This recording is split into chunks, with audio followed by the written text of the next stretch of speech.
From the heart of Central Florida, you're listening to the most electrifying show in media, A Neighbor's Choice. I'm your host, your neighbor, David Gornoski. Glad to be back with you all. Once again, we're live across the Sunshine State. We're soaring high, looking for the truth. We're not going to rely on tribalism anymore on this program. We don't rely on groupthink. We're doing a new kind of news media for a lot of the folks out there who are tired of politics. They're tired of the division. They're tired of the same, oh, you did this, you did that. The finger pointing, that's trivial. It's childish. It doesn't help us. We want to know the news, right? So that's where we are. A Neighbor's Choice is the kind of program that's for people, the vast majority of Americans who are tired of politics getting in our way, tired of politics invading our lives and regulating and interfering with our personal lives and our freedom and our jobs. And at the same time, they still want to be informed. They still want to be abreast of the news. You have two different features of the vast majority of the public. You know, there are some folks who they're tired of politics, but they want to check out of being informed. They just kind of want to numb out and, not engage in the world headlines and things happening in culture, things happening in the economy, things happening in foreign policy. And so that is a subsection of society. But there's also another section that says, you know what? Well, I'm tired of politics, but I'm not tired of being informed. I need to stay on top of things, but not fall into the trap of partisan, games where we're always looking to get success based on elections. Elections just don't do us much value. They don't provide much benefit to us. We have continued to elect the same parties over and over again, and they always promise something, but what do they actually result in? Republicans and conservatives used to be all about, hey, watch out for the debt. But look what we've done now. We've created trillions of dollars in new debt to deal with this pandemic. We've had pandemics in the past in America, and we didn't use the mass printing of money, the mass accumulation of debt to get out of those pandemics. And that's one of the things that we have to be really cognizant of, is that we're in uncharted territories. The idea that we can print our way out of a novel virus, that we can print our way out of this predicament, that we can lock people down in some kind of hellish new normal. I was seeing the other day how ridiculous it was that Joe Biden had a mask on when he went out to the ceremony at in the cemetery for Memorial Day, and he had a mask on, and you could tell that the mask has become a political weapon. It's become a symbol of political unity, and I think that's sad, because masks shouldn't be positive or negative. You just use them if you need them. If you feel like that's the way you need to use them, that's fine. And if you have a business and you want people to wear them, it's your property, that's fine. But the fact that it has to become this political signaling, a tribal identity. How many more tribal identities will we be searching for in vain to give us that kind of camaraderie, that kind of togetherness that we crave? It's something to think about. We continue to have a society that demands justice. There was a story that's been making the news about a woman who was in the Central Park, and this man was filming her, and she had her dog off of the leash or something, and I guess he didn't like that, and so it became this whole hysteria, because she was basically using she was using the politically correct term, but she was using his race to call 911 and say, there is a African-American man who is threatening me. We don't know what happened before the filming started, but we do know that kind of nasty careless use of the violence of the state is far too rampant in our society. And I think it's a lesson that we need to think about in terms of how often we carelessly use the power of the state as a weapon, whether we're actually calling the cops or not.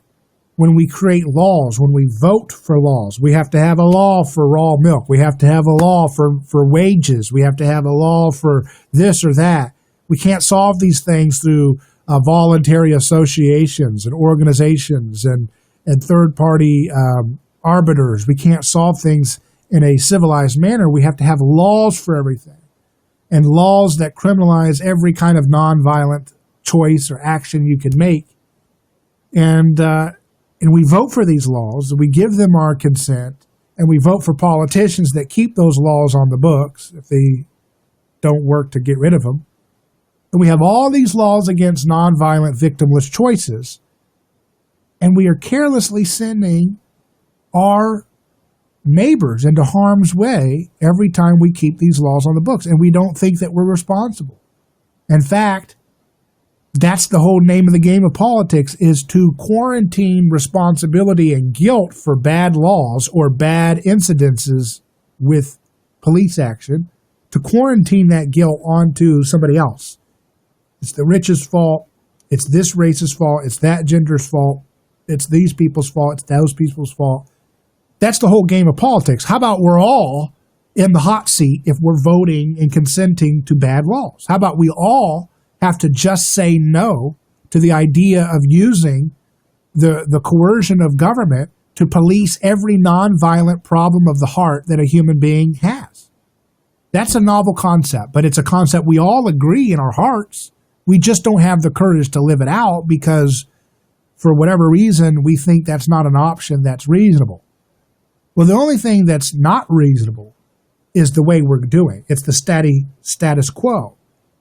That's the only thing that's pie in the sky, is the idea that we can continue on the path we're in, where we have laws about every nonviolent victimless choice, cutting hair, personal vices, economic choices, and we use the deadly power of the state as a sick'em to sick, using police and putting them in harm's way because they're put in harm's way too. Every time we have to have folks, go and deal with someone and confront someone, there's an opportunity for violence to erupt, or someone's nervous or stressful, or their adrenaline's going, and they do something and they endanger the lives of the police who are tasked to enforce a law that we want to keep on the books. So ultimately, the power behind the situations that we are in, that power is the crowd. It's the voting population. It's the people who sit on jury duties. We're the ones who ultimately have the power and the responsibility, all of us. Whoever goes into that anonymous voting booth, whoever goes into the jury duty and executes a law, they're the ones. All of us are the ones. And you can't quarantine that guilt for the bad situations, the awful situations of enforcing laws and then trying to enforce them and they backfire or things go awry and awful, terrible death occurs and terrible things like that. We can't quarantine that and say, well, it's that politician's fault or it's that party's fault or it's that race or it's that gender or it's that economic group or it's that ethnic group or it's that foreign country or whatever. That's how politics fails. That vain search for a scapegoat to quarantine guilt onto. And try as we might, we just can't find unity doing that because it's not going to work anymore. We are becoming ever aware of the futility of the whole enterprise. The one thing we're not aware of is how we ourselves are guilty of scapegoating. We're increasingly aware of the whole futility of watching other people's voting choices go awry. We see that, oh, look, that party sent us to that war. What a terrible blunder that war was. Well, what about my party and the wars that we go to? No, there's a reason to explain those. Yeah, that's how we always do, right? That's why the left, they used to be so against war, and rightfully so, under George W. Bush. I remember in New York City during the RNC convention in 2004, you had like 1 million people, the media said, protesting against the Iraq war. And now what? Now that same base, that same party has been spending the last 3 years trying to chastise and drum up phony witch hunts against anybody Trump worked with to try to associate him as a foreign agent. And they failed miserably. And they're still trying to cover their tracks, still trying to cover up the mess that they've made of the legitimacy of the different institutions that they had weaponized against a political opponent with Trump and his allies. They still got a mess. And what was it in the name of? Sanctioning and having war escalation tensions with Russia. The left has also given Trump a hard time when he talked to North Korea. They've given him a hard time when he tried to have negotiations with the Taliban. And they've given him a hard time when he said he doesn't want to have regime change in Syria. This is the same left that marched in the streets against the Iraq war, that marched in the streets against the failures and the torture and different policies that were happening under Bush-Cheney. So it shows you that as long as we're fixated on politics, it will warp our ability to see clearly how we ourselves, when we try to play the game, we become guilty of the same things we see our rivals doing. Let's continue live on A Neighbor's Choice. We'll have more in just a moment. Don't go anywhere.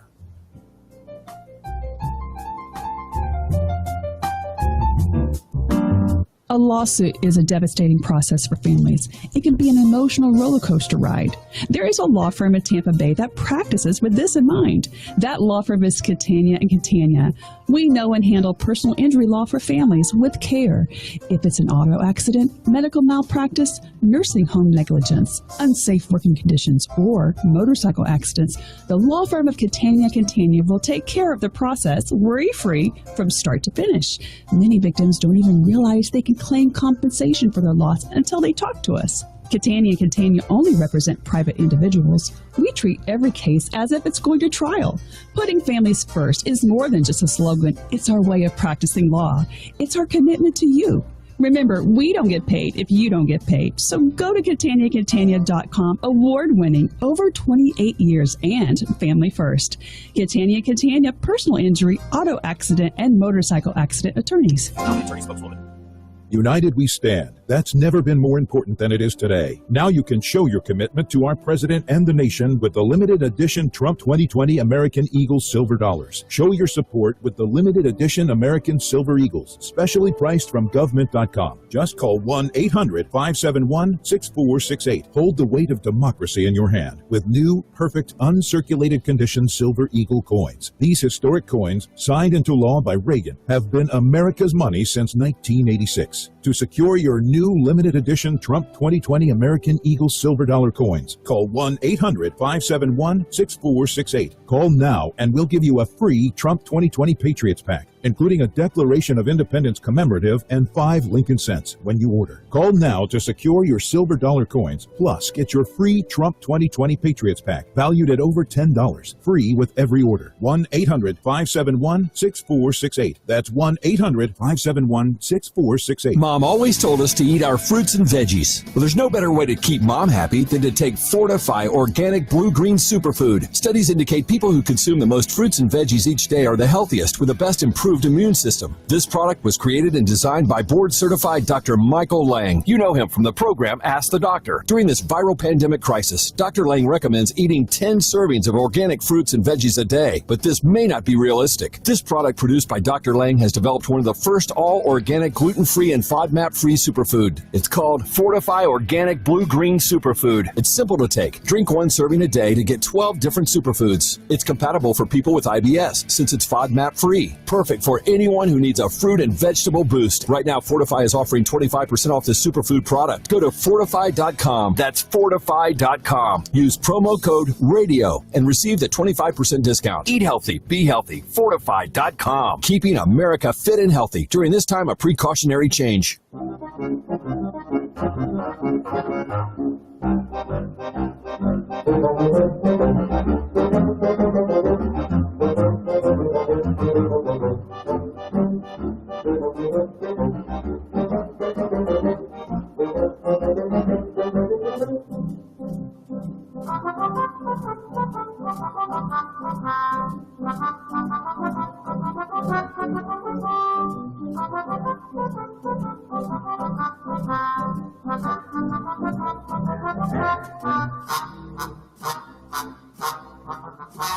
Welcome back to A Neighbor's Choice. David Gornoski here, your host. Hope you're doing well. There's a headline on Drudge Report. Twitter apologizes for Trump tweets. So apparently Trump has been calling for an investigation of Joe Scarborough, former congressman from Florida, about the death of an intern that happened in his office. And Trump believes it's has some association with Joe Scarborough himself, and he wants it to be investigated. And the widower of the woman who passed away is calling for Twitter to discipline or censor or something. But, you know, this is not the latest moment where the left has seized on the opportunity to try to get the president banned for the things he says on Twitter. And obviously, you know, there's an argument to be made that if you're the president of the United States, you should be a little bit more mindful of the use of your platform, right? And not throw out accusations willy-nilly. But at the same time, you know, what I always find interesting about the way political correctness works is there's this obsession with mean words, which seems to prevail over concern for real violence. You know, there are millions of people. They said New York City alone has 100,000 small businesses that are now driven to extinction for good because of the lockdown measures employed. 100,000 small businesses, and probably that number is going to grow a lot bigger than we imagine. And all across the country, a similar situation is occurring. And all because of not the virus. That's what they always say. It's the virus that causes this, and all the news media headlines. No, it's the way in which we decided to politically respond to the virus. And they will tout over and over again, oh, wait, look at how, you know, these lockdown measures can reduce fatalities. But again, we do not know whether this is a virus that will continue and come back in a seasonal manner. Because if so, that means we've just delayed the virus's ability to deal with other people who could be vulnerable. And they're vulnerable for what reason? The reason why so many folks are vulnerable and their immune system is compromised is the poor, fake pseudoscience that has been pushed by our government and its crony allies in the media. They disparage the consumption of ancestral foods, ketogenic eating, consumption of meat. They've discouraged saturated fats and healthy natural fats.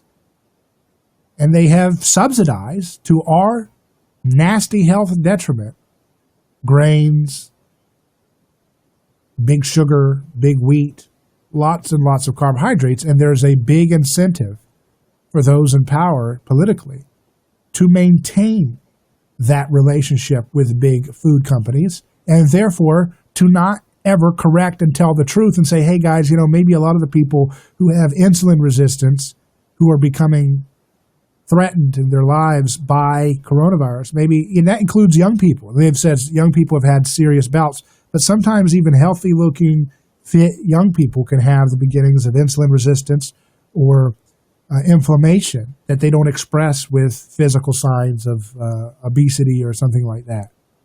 And so when you have that kind of situation where there's so much misinformation pushed in terms of what makes a nutritional diet and what makes a proper immune system and how do you create insulin health instead of how do you create insulin resistance, which is what a lot of people have.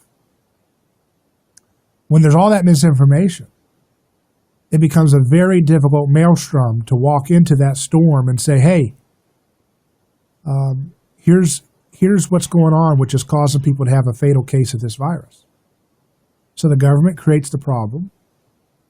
They exacerbate the problem by getting people, again, sick. And then a new virus shows up, and it's like a domino effect that it creates a cascading effect that can result in really, really bad, terrible deaths. But both sides have benefit with big food. Both sides have benefit with industrial food industries. And so both sides will be quiet about how much their food policies, their subsidies of garbage carbohydrates, their subsidies of garbage oils, of processed oils and vegetable oils, they're really mum and quiet. Both sides are. And they will not speak a word about it. I can guarantee you, you're not going to hear that come up in anybody's debate between left or right in this political season. Because both of them are getting money. Both of them have a lot of benefit from big food industries.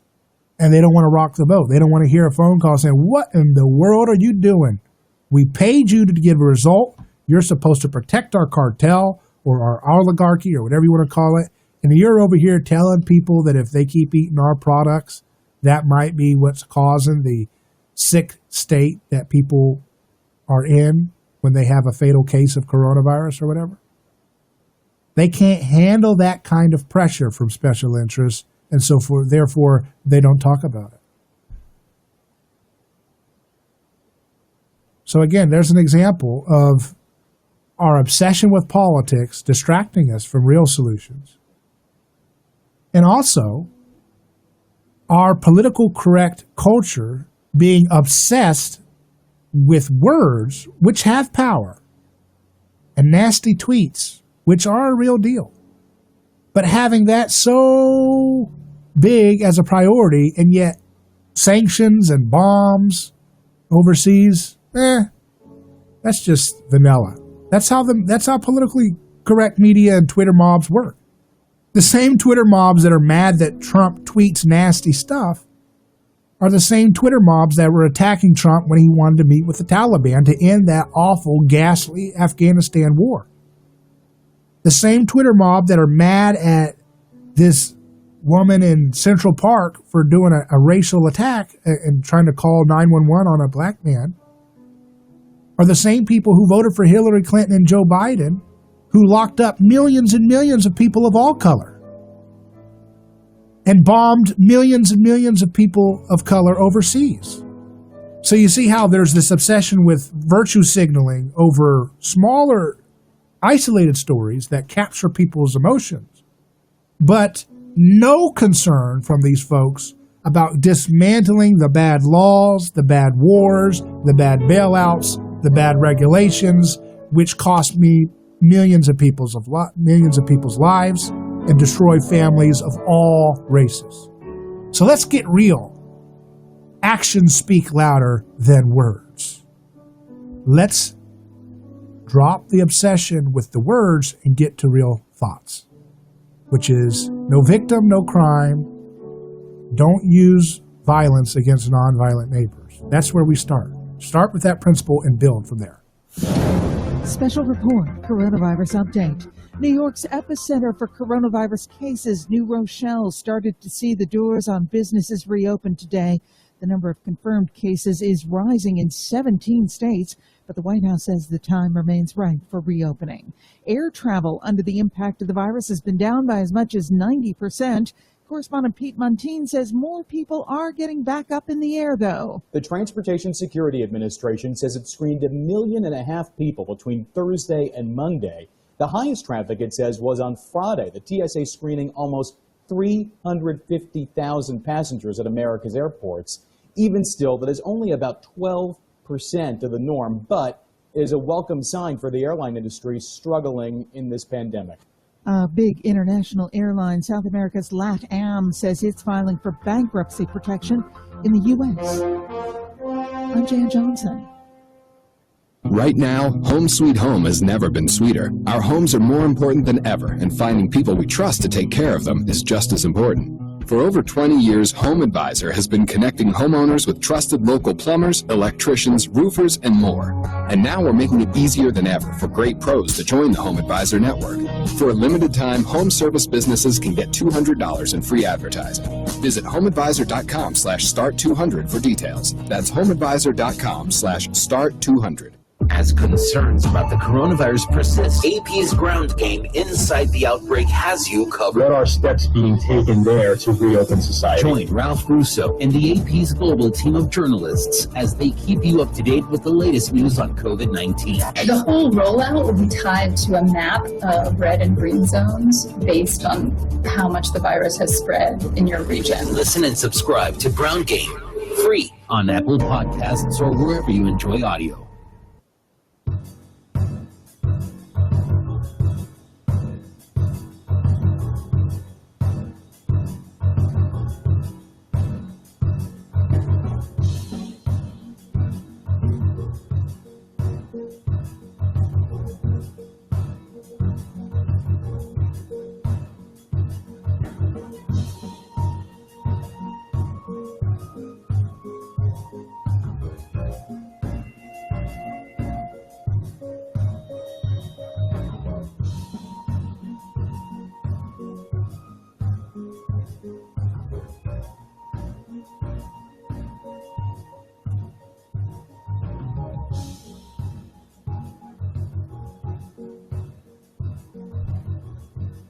Our Neighbor's Choice is back.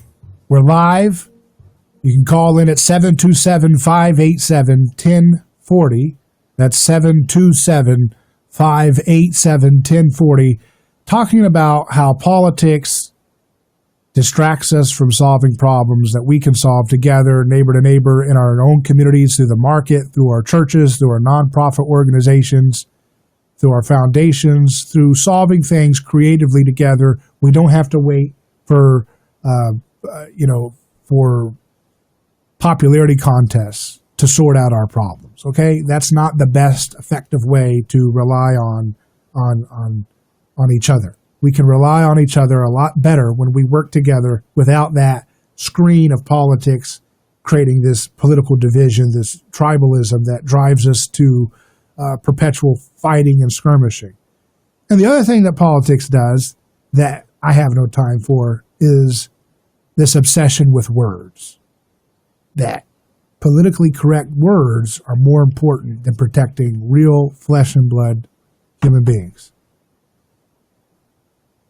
And that's why you have politically correct Twitter mobs giving more hate because of how many folks didn't, whatever this whole story you've seen about Lana Del Rey, she's supposed to be attacked and roasted by all the mobs because I guess she wasn't feminist enough in her lyrics over her career. And that's supposed to be the big concern that these people that make up a massive part of the voting bloc, these people who are into social justice or leftist ideology, they get so mad about something so trivial. What this woman's lyrics are about. Are they feminist enough? Meanwhile, how many women are in a cage right now because of people that those same people voted for? How many young mothers are separated from their babies and toddlers for many, many years without a hug, without mom being around because of some kind of nonviolent crime, some kind of regulation violation, some kind of petty nanny state law. And they were in that cage because people who are mad about Lana Del Rey not being feminist enough voted for people and voted for laws that put those people there in cages, young women, young mothers. So what happens is there's this tremendous amount of guilt that builds up in our system because we all know that it's a dirty game. We all implicitly know, at least in our hearts, that this is happening, that we are guilty of turning a blind eye to the results of our bad political choices, our intervention into our freedom to try to create shortcuts to heaven that lead to hell. We all want a fair society. So we create regulations to try to be fair. But what happens? To reach that heavenly goal of fairness, the regulations get rigged, what I call rigged regulations. The regulations are written by the people that we're supposed to be making more fair, right? They're written, the regulations end up protecting the big businesses and big corporations and choking out economic growth, choking out economic innovation, choking out small businesses and destroying our small towns in the process. And there's an appetite that's growing among the population to say, well, we need to have just more regulations, more fair ideas, more fair laws to balance the playing field. And that's always, a reasonable sentiment if you're not aware of economics. What happens is those regulations become captured by special interests. They end up using those regulations to choke out the average little business. And unfortunately, in this lockdown, another example of that is that a lot of small businesses have been driven out because of this one-size-fits-all policy of locking down all businesses. As I mentioned, 100,000 small businesses driven out of business completely for good in New York City alone because of their policies. But I want to talk about something closer to home, which is what can those of us in Florida do to get back to work? What is the future for our economy here in Florida? So joining me now to talk about that is State Senator Joe Gruters. How you doing? Hey, doing fantastic. Thanks so much for having me on. Oh, wonderful. Well, I wanted to get to kind of see what you're seeing. You're a state senator. I know you're involved in a lot of interest in trying to get Florida's economy revving to go. So tell us from your perspective, where do we stand now? What can folks expect? Are we going to be able to have football stadiums? We've got audiences right now in Tampa Bay looking forward to seeing Tom Brady. We've got people in Orlando listening to us now that are itching to go back to Disney World with their friends. Are we going to be able to see a return to normal, or is it going to be this new normal thing that we're going to have to look forward to? Well, thank goodness we live in a state where we have a governor that values freedom and liberty. And, he, from the very get-go, he's taken a safe and measured and step-by-step approach. And what we've seen is almost exactly the same thing in reverse. And although it's hard to tell what's going to happen in the future, I know that they are hoping for the best. And, yes, I want to see Brady just like everybody else. It's about time we get I was a fan of Winston. Being a Florida State, I was on the board of trustees for a while for Florida State when Winston was there. And I'm sad to see him go because I think he was a good guy. But we are going to win the Super Bowl with Brady. We want to pack the stadium. And I think that based on science and data, I think the governor is going to make the right decisions as these things come forward. But like what you're seeing right now is you're seeing more and more of the restrictions expiring, and then the governor is basically saying Florida is open for business and we want to move ahead. So, yeah, and at the same time, the media has been pretty vicious towards Florida's response, which has been unfortunate because we see in some of these other states, in New York and Pennsylvania, where they have forced elderly folks who are tested positive for coronavirus to go back into nursing homes. I mean, what a terrible policy that has probably led to a lot of unfortunate infections over in Pennsylvania and New York and other states, New Jersey, I believe. And yet it seems like those states have been heralded by the media as the most finest examples of the best way to respond. And of course, Florida can't catch any positive stories. Why is that?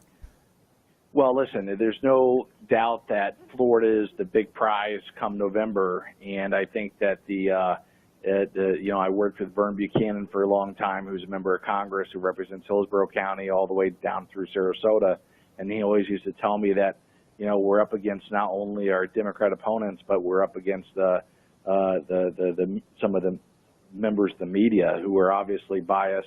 They don't care to hide it anymore, and it's just unfortunate that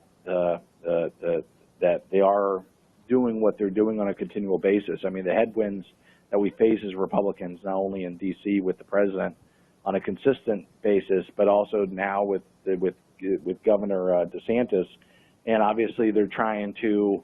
I think they're trying to erode the support that DeSantis has, because you're exactly right. Where Florida has done extremely well, it's because, listen, Governor DeSantis is a Yale and Harvard educated individual, probably the smartest governor in the state. So when you're giving him real data, he's making these decisions in real time. He shut down the nursing homes early, probably saved tens of thousands of lives.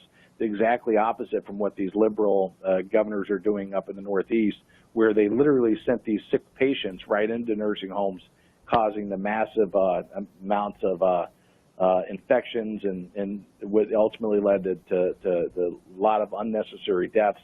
But it's unfortunate, but listen, at the end of the day, when we look back at all this, I think the measured step-by-step approach of what the governor did, both get it going into the virus and coming out, I think he's going to be looked at as as the real winner, and Florida's going to come out on top. And so we just have to continue to spread the truth any way we can, and that's why it's so great that we have so many people out there that are on social media that are spreading the truth on a daily basis, and that's how we have to overcome. We just have to educate our friends the best we can, and I'm confident that we will have the people on our side once again, because at the end of the day, there's no better president than Donald Trump in terms of the economy, getting people back to work, and representing the average working family out there. Speaking of the president, you had a note you posted yesterday about the Republican Party of Florida would welcome the opportunity to host the Republican National Convention. What's the story behind that? Well, basically, you have a governor in North Carolina, another liberal, who's basically slow moving everything. And at the end of the day, this is our chance to highlight our nominee. I think they expect 50,000 people to come into town to Charlotte for that, and he wants to basically cut it down to where there's going to only be maybe 1,000 or something crazy. And listen, the RNC doesn't want to move out of Charlotte. They've been scheduling that for the last 24 months. They've had 50 plus staffers on the ground there for the last 18 months, working it, setting it up, getting all the logistics ready, not to move it. So the fact that they've said that they may move it, shows you what a bad situation we're actually in. We need somebody like the Governor DeSantis to basically lead on this effort. And it's listen, we're rolling out the red carpet. We want to host them. There's a lot of our local businesses that have been hurt. Our hotels here locally, restaurants, and everything in between could certainly benefit from having 50,000 people come in for a whole week, if not 2 weeks. And it's no matter where it ends up being. Of course, I'd love to see it in Tampa. There's a case to be made that it be moved to Tampa because it had it in 2012. Some of the same people. I've talked to some of the local leadership. I think we can make it happen there. But Orlando, Jacksonville, where you have the Florida GOP chairman, Lenny Curry, as mayor, Miami, Mayor Jimenez basically came out and said that they would be interested. This would be an economic shot in the arm for whatever area that got it. But listen, the whole state would win if we end up getting it. So we're doing everything we can to try to let them know that if they do end up moving it because of the reluctance of the North Carolina governor, that Florida's ready. We'll be prepared. We'll get it done. And it makes sense to have it here because Florida is a resident of Florida. We know how to get things done. We have America's #1 governor, Ron DeSantis, and we are locked and loaded and ready to go.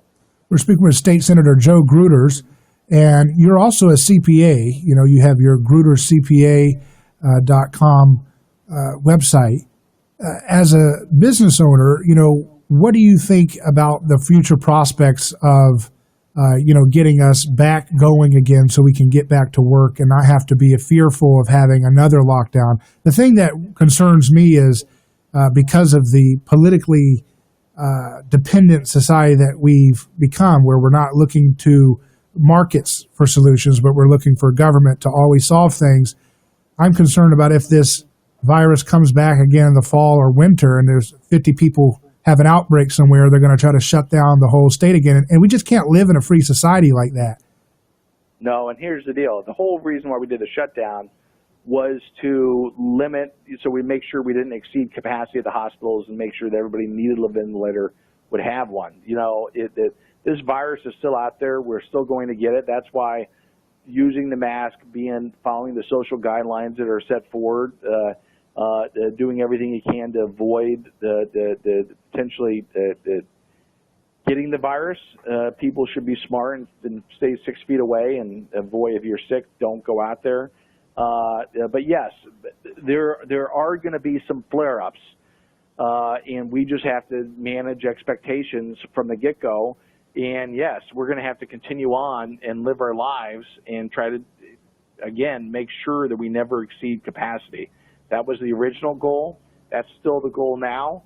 And hopefully as we race towards the vaccine or some type of treatment, we could be less worried about it. But for now, we just have to do the best job that we can. We're speaking with Joe Gruder, state senator from Florida. We'll continue live on A Neighbor's Choice. Don't go anywhere.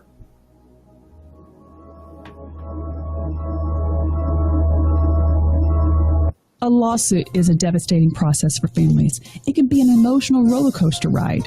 There is a law firm in Tampa Bay that practices with this in mind. That law firm is Catania and Catania. We know and handle personal injury law for families with care. If it's an auto accident, medical malpractice, nursing home negligence, unsafe working conditions, or motorcycle accidents, the law firm of Catania and Catania will take care of the process worry-free from start to finish. Many victims don't even realize they can claim compensation for their loss until they talk to us. Catania and Catania only represent private individuals. We treat every case as if it's going to trial. Putting families first is more than just a slogan. It's our way of practicing law. It's our commitment to you. Remember, we don't get paid if you don't get paid. So go to CataniaCatania.com, award-winning, over 28 years, and family first. Catania Catania, personal injury, auto accident, and motorcycle accident attorneys. And now, a message from Vistaprint.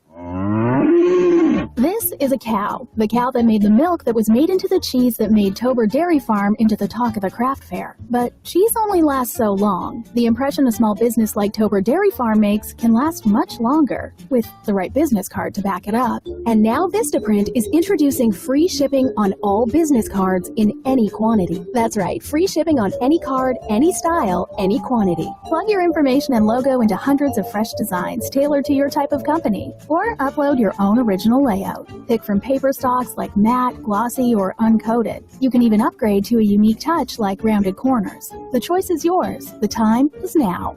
I said now, not cow, Farmer Tober.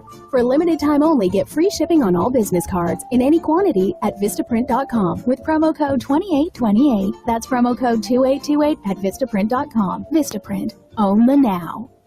Bucks fans, here's a chance of a lifetime. For just $10, you can enter the ultimate raffle for the greatest game day experience ever. And it's all to benefit the Allstott Family Foundation and the Light Foundation. Mike Allstott and three-time Super Bowl champion Matt Light are inviting you to the Bucks-Saints game Sunday night, November 8th. It all starts with dinner with Matt and his lovely wife Susie at Island Way Grill the night before. On game day, you get 2 premium tickets, pre-game field passes, a tailgate party with Mike and Matt and their rowdy friends, 2 nights at the Clearwater Beach Hilton, a post-game meet and greet with Tom Brady, Drew Brees, the Gronk, and the A-Train. Plus, you'll get autographed jerseys from all 4, Brady, Brees, Gronk, and Allstott. A package like this went for $800,000, but you can get in for just $10. To enter, go to GameDayTampa.com. That's GameDayTampa.com. $10 gets you in. GameDayTampa.com.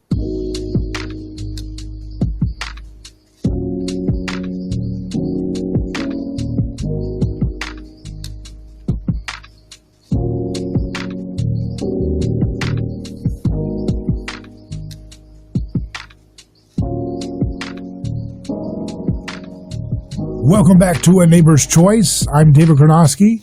We're live. We're coming to you on News Radio WFLA Orlando 93.1, FM, 540 AM, 94.1 FM in Sanford, and also WHBO News Talk Florida, 1040 AM across Tampa Bay, Sarasota. Welcome all of you in Radio Land and on podcasts and live stream. We're happy to have all of you with us. And we have State Senator Joe Gruters with us, who is, we're talking about how to get Florida back to work.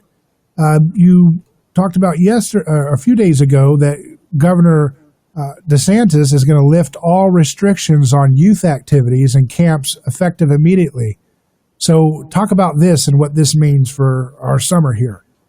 Listen, that's the first thing you need to get the economy going again. Parents need to be able to go back to work. And as a father of 3 young children, both my wife and I being working parents, one of us always had to be at home. You know, that required my wife to make a little bit more sacrifice than I had to. But listen, it really has a major impact. But now that they can go to these summer camps, we're going to be able to send them there without worry, and we're going to be able to both go to work, and that's what you need. You need both parents if they want to work, to be able to have that opportunity to go back to work. And so we're very excited at our household. It was a wonderful time that we were able to spend with our children. But at the end of the day, we really got to go. Now, speaking of going back to school, you know, the CDC has released some, initial guidelines and ideas for going back to school. Is that something that we can expect to see Florida abide by, or is that going to be, totally our local decision here? I think you're going to have to wait for guidance from the Republican Party. Not the party, but from the Florida Department of Education. Right. And former Speaker is going to have to. My guess is they'll update the guidelines as it relates to Florida, and those will be pushed out hopefully soon. But listen, the fact that they're opening up the summer, the activities, means that Florida will be going back to school in the fall. Universities have already announced that, and I think that they're going to try to obviously make it as safe and secure as possible for everybody. But at the same time, that's the only way to really get things going. Because if parents are not at home, they're not working. So we need everybody working together here. And as a kind of stimulus to the economy, do you think there's any talk or any buzz about, some tax relief or some new programs that might be able to cut some of the spending going on, that might be able to help taxpayers and business owners get back on their feet? I'm not sure what else is going to happen at the federal level. I know they're always looking at it on a consistent basis. But the biggest impact that we're going to have is by opening up our economy and letting people go out and resume their normal lives. Yes, if you're vulnerable, if you're the senior, you should probably stay at home or take precautions when you do leave the house. But at the end of the day, we have to get Florida working again, and we're going to do that in the most efficient way we can, at the same time doing it based on real data and science, and with the governor following a safe and secure and measured approach. So in terms of the lockdowns, we're going to be going into which phase now? Are we into phase 2, or what? We're not into phase 2 yet, but we'll get into phase 2 very soon. And what can we expect in phase 2? Some of the things that people can look forward to here in Florida. And I don't know, but I talk to the governor all the time. But I think it's a continual ease of the restrictions of some of the things you've seen. Obviously, Key West and Monroe County is opening up on June 1st. I think that hopefully some of the bars and restaurants, you see vacation rentals are being approved all over the place. So what you'll continue to see, just like what we did when we went into this crisis. First, it was no gatherings over 50, then no gatherings over 10, then restaurants have to be at 50%, then restaurants have to be at 25%, then takeout only, and then we had the stay-at-home order issued for Miami-Dade, then a stay-at-home issue ordered for the vulnerable and the elderly, and then we had the stay-at-home order issued for the entire state. Now what you're basically seeing is exactly the reverse of that in slow motion. And I think he'll continue to make decisions, like I said, based on the science, and to try to make sure that it's a way to where it's safe and secure for the citizens, but at the same time, trying to get as many Floridians back to work as we possibly can, because the revenue estimators just came out. I think just the month of April, we lost $830 million from our state budget. That's a devastating blow to the Florida's budget. We're lucky to have a $4 billion reserves. With the CARES Act, that was another $10 billion. And so we have money to absorb some of this the hardships that's been created, but we got to get things back to normal as quickly as we possibly can. You've been in elected office. Have you learned something being in elected office that you didn't understand about politics prior to getting into that position? People laugh at my jokes a lot more. I have a lot more friends. Yeah, no. In all seriousness, it's I'll tell you the most interesting thing about being a member of the legislature. I always thought that even being part of the political system forever, I thought there'd be a lot more jump balls in the legislature where you'd go up and you vote yay and nay and you go on your business. But that's not necessarily the case in Tallahassee. A lot of times there's very few jump balls. Usually it is a team sport, but unlike D.C., which most of your audience probably looks at it and say, man, there's no respect for anybody in the process. In Tallahassee, it doesn't matter if you're a Republican or a Democrat, even the leader of the Republicans like I am up in Tallahassee, I would say there's pretty much universal respect for your other member, for the members, regardless of political affiliation. We treat each other with respect. I think everybody is out, although we have different ideas on how to get to the solution. I think we're all committed to doing what's right for the state overall, and you should be happy to know that most votes end up being near unanimous, and there's a lot of negotiations that go on behind the scenes, and people generally work together for the greater good. And so that gives me some hope that D.C. can once again restore that. But in Tallahassee, we do it the right way. We've been good fiscal stewards of the tax dollars. That's why we've had such a large reserve, and that's why we're doing so much better than some of these other states. We're about out of time, but I just wanted to get your thoughts. The AmericanConservative.com did a story about a gentleman. YouTube deleted every comment he had made that was critical of the Chinese Communist Party's propaganda division. Do you think we need to look at this? This is very bizarre to me. The gentleman's basically saying they deleted anything that was negative that he had posted on their platform about China's communist propaganda. I think we need to take another look at this. Some of these social media companies are out of control. It is the public square. There's 100 million users plus. I had a bill the last two sessions that would penalize these social media companies from either banning, ghost banning, limiting free speech. I think it's something that I'll continue to pursue. I think these guys are out of control, and we just have to have more people step up and say it's not acceptable to, especially when they're censoring the good guys, and I would say that, and allowing the pro-communist stuff to continue on. So, State Senator Joe Gruters, pleasure talking to you. Thank you. On Neighbor's Choice will continue. Don't go anywhere.